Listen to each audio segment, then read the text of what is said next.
Welcome. I'm Jim Cathcart. And I'm Vince Poscente. Today we're going to discuss the self-improvement industry, how it evolved, where it's thriving, and where it might be missing the mark. Does it really work? Now, today we're each other's guests, which is unique, a conversation really about personal growth and what's actually helping others. And the self-improvement world can be highly useful, but to legitimate sources is critical. There are hundreds of websites and books and applications to speakers to choose from, but let's find out more. Now, Jim, I consider you the godfather of the speaking world. When I got into the business, you were iconic and still are. And you've got 27 books and one of the most respected voices in personal growth world.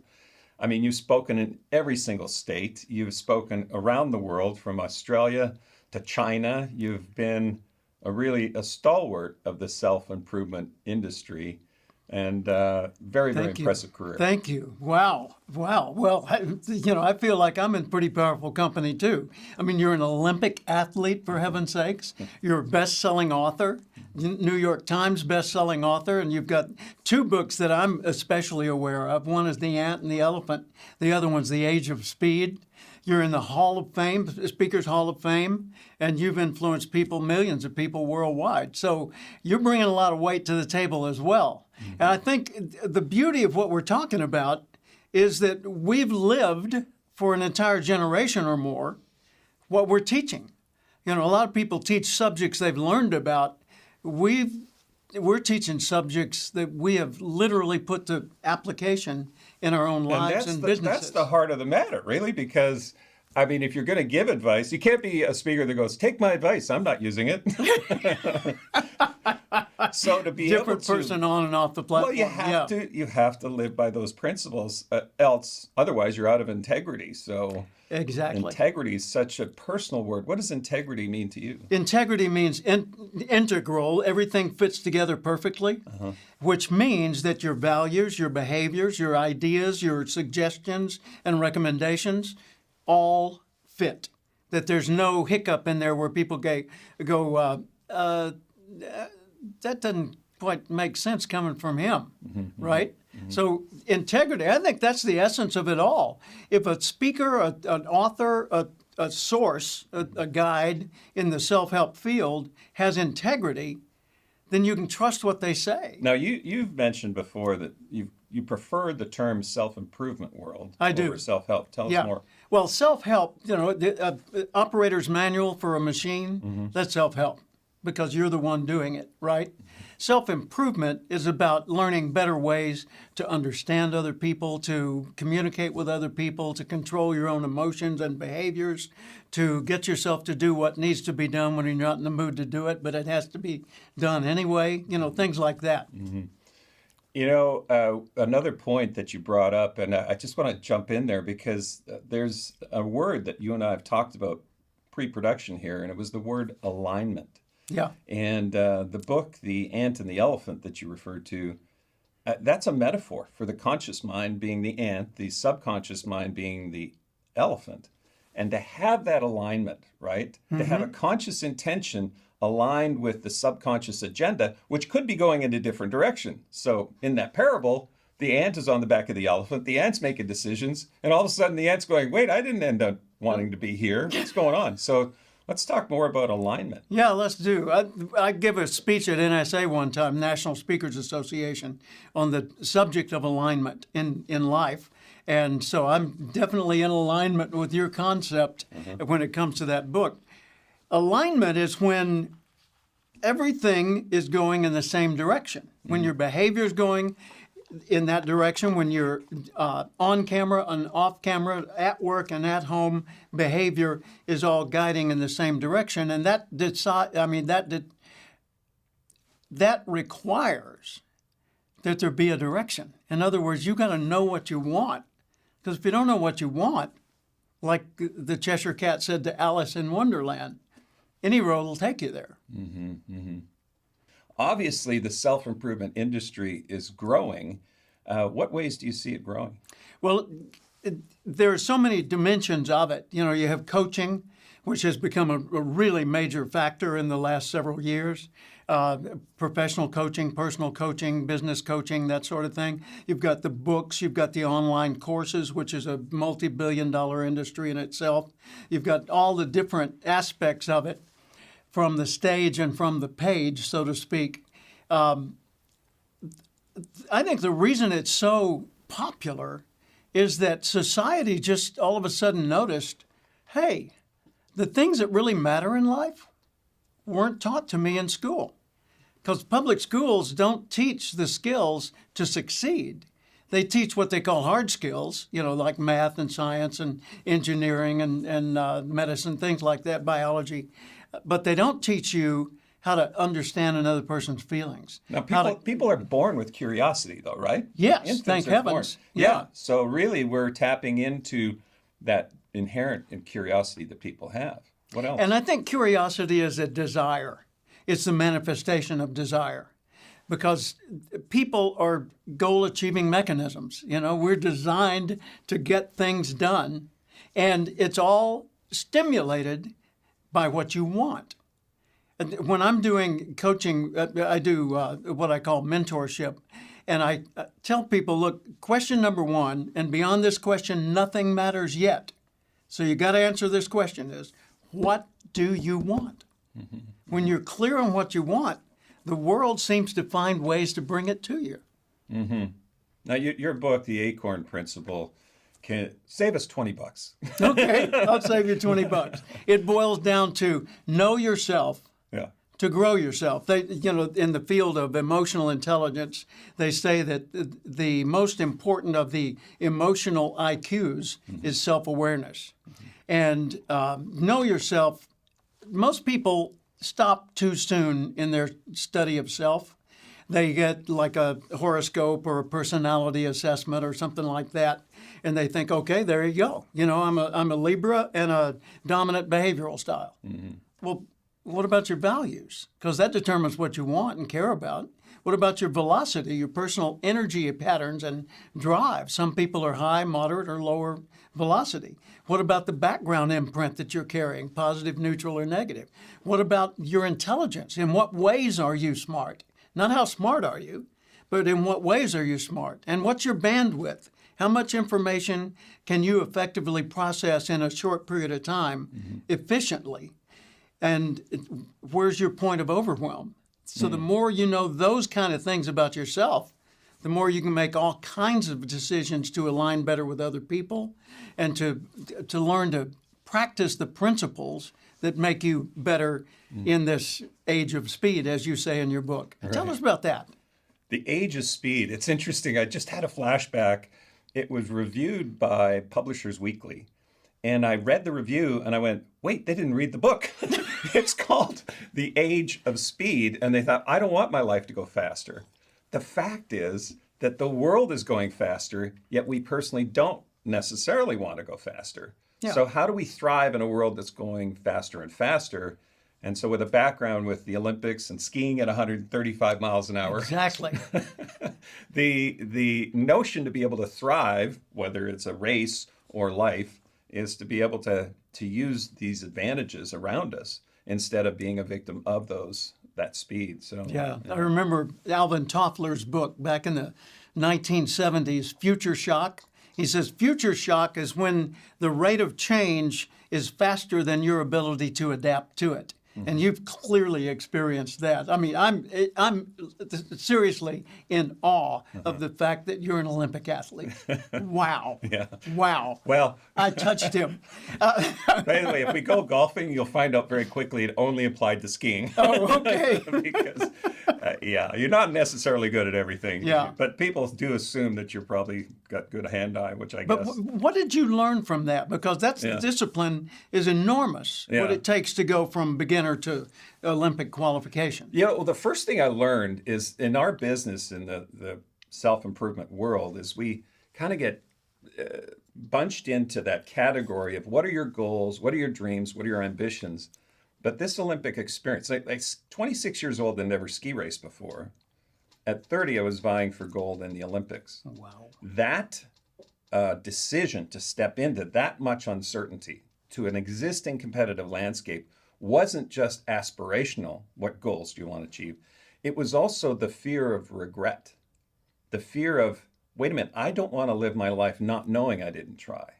Yeah. So that synthesis of aspiration, of what do you want to accomplish, and the staying away from, the fear of, and combining those two things, that's the first thing I learned was the power of being able to pursue something that is uncomfortable at the same time checks that box of going, man, that would be cool if I experienced that. No kidding. So stepping into that, and that's, we've created a business of speaking, at conferences. Well, So, think of that. There's been a demand throughout our adult lifetimes for motivation, for people in the self-improvement world to come around and share their messages on corporate platforms. That's a kind of a big deal. And we've literally made careers out of it. Mm-hmm. I've done 3,500 convention speeches at last count. Wow, when I think back on that. Right. And I know you've done thousands as well. So what do you think drives the demand for that and makes it so popular for people to go to a convention and soak up some wisdom or get some stimulation from folks like us? I really see us as a very curious nation, right? Curious about how to be better, how to improve, how to compete, that kind of thing. That curiosity on a global scale gets forced by certain external factors that come in. But I found, generally speaking, the willingness to pay for this personal improvement, this personal growth is exceptional in the United States and Canada. Truly. And to speak internationally, there's a difference, isn't there? When you There truly is. Yeah. What do you notice as the Well, difference? most recently, I've done a lot of lecture tours in China, and the latest one was January of 2024. When I first went over there, I was another old white guy in a suit. I was just another speaker talking about leadership or sales or whatever, the mainstream topics that they would bring in speakers for. But then I found that the audiences, and every audience was thousands of people, were responding most to the part of my message about living a meaningful and satisfying life. Well, they live in a culture that does not encourage that, whereas ours does in the United States. And so I kept beefing up that portion of my message. How do you, within, respecting your country, respecting your legacy of history and family, respecting your employer, how do you still live a meaningful and satisfying life? And boy, the audience just, they leaned in. They absolutely, yeah. Let's talk a bit about that because you just triggered something for me. Okay. There's this notion that when we speak to audiences, do the effects last or that kind of thing? Yeah. And you can see instantly if people are in that stage of transformation or that inflection point that can happen. And you can also see instantly if they're leaning back or they're checking their phones or something like that. You're going, oh, I've lost them. Yep. So comment on that a bit. There was a comment that I got from a fellow speaker one time. He said, when you're telling a story, you want to see the whites of their eyes. When you're teaching a point, you want to see the top of their head because they're writing notes about it. I think that's a pretty good measure. But you really can tell the energy change between a speaker and an audience when you are connecting with them, when they're in alignment, as you say, with your message and when they're drifting. And I think the beauty of the speaker skills that we've cultivated is our ability to tell stories, to use, as you did in your parable in the book, The Ant and the Elephant, to draw people into a world in their mind where they're learning something that's going to stick with them beyond just the points you made. You and I are both invited to speak to speakers, right? To the National Speakers Association has chapters. And I 100% lean in on our job is not to create an audience of observers. Our job is to give the audience an experience. Because if you think about it, an experience is unforgettable. You never forget an experience. Right. But a bucket of content on their head could very well be something that it hits the floor, right? Call that a data dump. Yeah, well, and then the art of storytelling, right? To be able to bring somebody in the experience, I think there's this assumption that, let's say, somebody that had an extraordinary experience and they lost a limb, right? And I did this, I did this, I did this, I did this. And our colleague, Joel Weldon, my jaw hit the ground when he said, lose the word I and insert the word you. So, Jim, what separates personal growth with the hype out there? Well, I think when you look at the hype, it's all about generating physical or emotional excitement, and it's not really purposeful. You know, personal growth assumes that a person will, in fact, anyone, grow, right? Right. So personal growth is going to focus on the development of a skill or a mental ability or a mindset or some kind of an insight that's going to leave you better off. Whereas the hype is typically, you can be the greatest, you can be the best, come with me down by the river to my van. People sniff that out though, right? Absolutely, absolutely. Yeah. Right. And that goes back to integrity. If there's integrity in the person, there's integrity in the message. And the integrity in the message connects with something in the audience, and the audience is drawn to that. So from your point of view, who have been the personal motivators, the sort of the icons that were your turning points or milestone people? Well, I have to say that if you're in a business, whatever business, pipe fitting or whatever, then get involved in the industry. Right. And so to be involved in the industry with other professional speakers, I remember my first conference that I attended, I thought it was pretty good until I saw the professionals talking to the professionals and went, oh my gosh, Yeah. And people like Lou Holtz, just absolutely incredible speaker. The football coach. Yeah. And people, and just learning from people you've never heard of, Lou Heckler. Nobody's ever heard of Lou Heckler, and he's one of the most profound storytellers I've ever come across. And a wonderful coach at it. Yeah. Yeah. And being in that zone of actually learning from them really involves principles. So in your point of view, what principles really work? Well, years ago, 1972, I was a government clerk, and I had never, I didn't have a college degree. I'd never been exposed to personal development. And in the next room at the agency where I worked, I heard the radio, and it was Earl Nightingale, the Dean of Personal Motivation. And that day, what he said in 1972 still resonates with me to this day.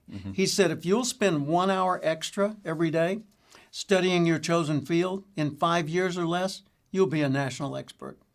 And I thought, wow, that math actually works. Hour a day extra, 5 days a week, 50 weeks a year, 5 years, 1,250 hours. Yeah, that'd make you an expert on whatever the topic was. So I had a new dilemma. What did I want to be an expert on? And thankfully, it became self-improvement.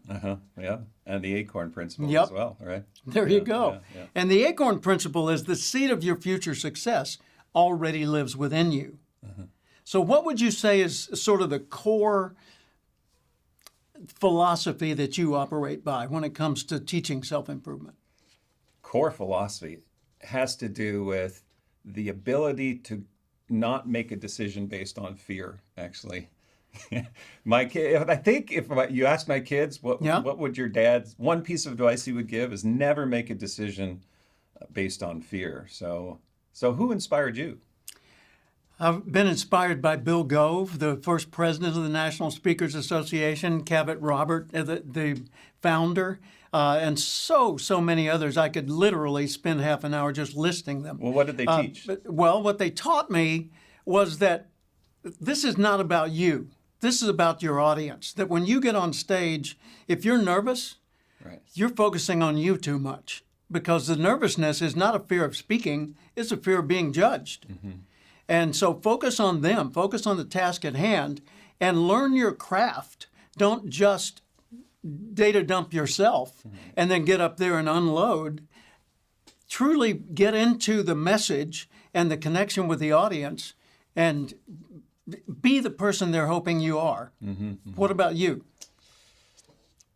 The ability to be able to engage with folks, especially in the self-help industry. The self-improvement, I think you prefer to say, which I really love, is to be able to spark that within that person. I think in many ways we're in the reminding business. Exactly. Yeah. Then And if we don't poke the bear and get them to start taking the leadership in their own life, then we really hadn't done our job.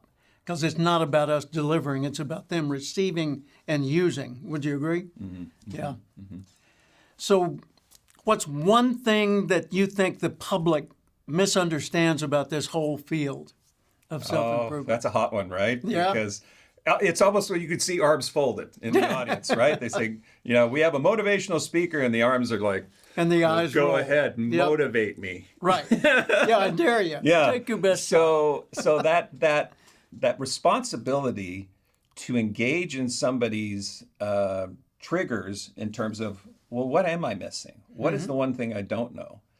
And Sam Horn, a colleague of ours, said, make those points either innovative or counterintuitive. And so I like that. If we said something to the audience, and I think the audiences or people think the industry is about, you can do it, you can go for the gold. But if we said something that the first thing you got to do is quit, then that's counterintuitive. It's like, what do you mean? Then get into the material that way. So how about yourself? Like not quit your job, but quit this behavior or quit that pattern or, Well, what advice would you give for folks wanting quality advice today? Quality advice is always determined by the receiver rather than the giver. It's like if I think something's motivational and you don't, it's not motivational to you. Quality advice, gosh, I don't know. That makes me think back to the word we've been using so often, and that's integrity. Mm-hmm. I've got to have a reason. The American Medical Association hired me when I was 30 years old, rosy cheeks, black hair, baby face, and they hired me to speak on leadership and managing people to a group of doctors who were heads of staff of hospitals. And so I walked into the room and I noticed that they're all sitting there with their glasses on their into their nose and reading their papers to each other. And most of the audience going to sleep during the reading. Mm-hmm. So I'm thinking this is a completely useless conference. And they introduced me. They said, we brought in a motivational speaker. His name's Jim Cathcart, blah, blah, blah, blah. And I could see them roll their eyes. I walked to the front and I said, I'd like you to go back in your minds to medical school, to one of the classes you had on leadership and managing people. And then I paused. And I said, how many of you had such a class? And no hands went up. I said, do you realize what this means? Mm-hmm. It means I'm the expert and you should take notes. And they started laughing. And they started applauding. And they said, okay, son, you're right. What's your point? Yeah, right. And I got a high rating and hired again for another conference because of that, shifting their attention, like telling people first thing you got to do is quit, right? Right. I love that. So millions of dollars are being spent on all of this. Right. Seriously, $13 billion for the U.S. annual self-improvement industry, and globally $45 billion. And we teach it, but is all that money and time worth it? Does it really pay off?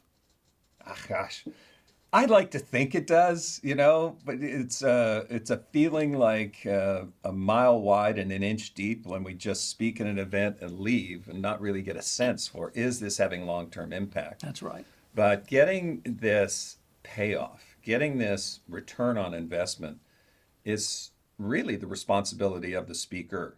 And I'm thinking about somebody that gives a good toast at a wedding and goes, I should be a professional speaker, right? It is a highly, highly competitive business. Yeah. It truly is. And then meeting professionals will take about 5 or 6 videos. They'll look at the one that's going to best fit their needs.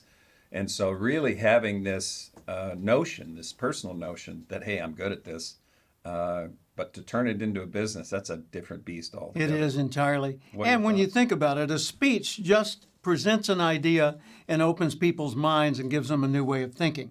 Whereas training teaches them how to do the process. A book will give them something to study, and then a workbook or a seminar. There's so many layers of self-improvement. If it all stops with a speech, it was just like going to a movie. It's kind of there and gone. Right. So I think we've just barely scratched the surface of this, as you said a while ago. Would you give us a 1-minute takeaway from your own experience that kind of brings all this together? 1 minute, 60 seconds. 60, well, I'll give you 59. Yeah. The fascinating thing to me is when I get a phone call from a client, a corporate leader or something, the first question is, what do we do? And that's not the right first question. It's how do we frame this? Now, as a leader, framing it, as a leadership for the self, being able to frame it from your own point of view, what is the mindset necessary? Simon Sinek does this, know your why. Yeah. I'm a fan of knowing the emotional quotient behind the why. What is the emotion that's going to drive the behavior? And so whether we're speaking for 5 minutes or an hour, to be able to instill that kind of emotional quotient is such an essential piece. How about you? Well, all of mine boils down to one thing. Think like the person you intend to be and then behave accordingly. In the book, The Acorn Principle, it all comes down to one statement, and that's what I call the daily question. How would the person I'd like to be, the better me, how would the person I'd like to be do the things I'm about to do? Well, Jim, we could go on, and we do have program 2 to look forward to here. But right now, we've really only scratched the surface, and we're going to look at the industry in the next program to further understand what's going on in the self-improvement world. We want to particularly not just thank you for being here, but also our staff and the ability for our viewers to join us here today. We want to thank you for joining us on Perspectives Matter, where, as always, we talk about things that matter with people who care.